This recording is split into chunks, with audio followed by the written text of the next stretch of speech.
আজকে আমি তোমাদের সাথে শেয়ার করব আমার দীপাবলির দিনটা কেমন গেল। প্রথমে তো খেয়ে দিয়ে আমি একটু শুয়েছিলাম আর দেখছিলাম যে আমার মাথার মধ্যে আগের দিনে শ্যুট করা লাল রঙের লিপস্টিক এখনও অবধি লেগে রয়েছে।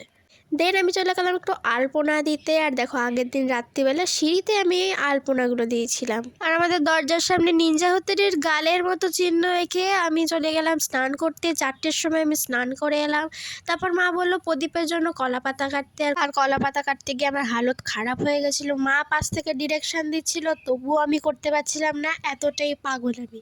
দেন আমি রেডি হয়ে গেলাম সারা বাড়িতে প্রদীপ দেওয়ার জন্য। আমার কেমন লাগছে বলো। দেখো আমি সারা বাড়িতে, আমার মা এগুলো প্রদীপ দিয়েছি, এদিকে এদিকে আরও কতগুলো প্রদীপ রয়েছে, অ্যান্ড আমিও হয়ে গেছি এখানে রেডি। দেখো প্রদীপ দেওয়ার পর আমার বাড়িটা কত সুন্দর লাগছে। আমিও চারিদিক দিয়ে প্রদীপ জ্বালিয়ে এলাম। তারপর আমরা চলে গেলাম বাজি ফাটাতে। পাড়ার লোকজন মিলে সবাই কাই খিচুড়ি করতে করতে আমরা সবাই মিলে বাজি ফাটালাম। অ্যান্ড দেন তারপর আমি আবার হয়ে গেলাম রেডি ক্লাবে যাওয়ার জন্য, কারণ ক্লাবে আমি অঞ্জলি দিতে যাবো, তার জন্য আমি সুন্দরভাবে রেডি হয়ে গেলাম। অ্যান্ড দেখো আমি আমাদের বাচ্চা পাটিকে নিয়ে চলে যাচ্ছি এখন ক্লাবে।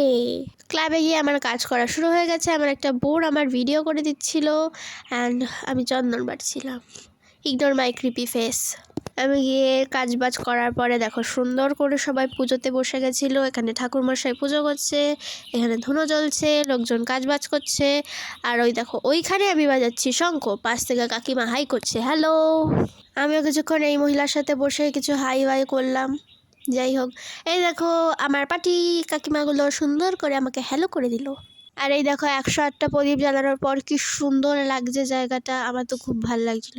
যজ্ঞের সময় কারেন্ট চলে গেছিলো, আর আমরা সবাই মেনকা হয়ে মাথায় ঘোমটা দিয়ে বসেছিলাম যজ্ঞের সময়। সব কিছু শেষ করে অঞ্জলি দিয়ে খাওয়া দাওয়া করে চলে এলাম বাড়িতে রাত 3টের সময়। ভিডিওটা কেমন লাগলো বলো। এইভাবেই চলে গেল আমার দীপাবলি।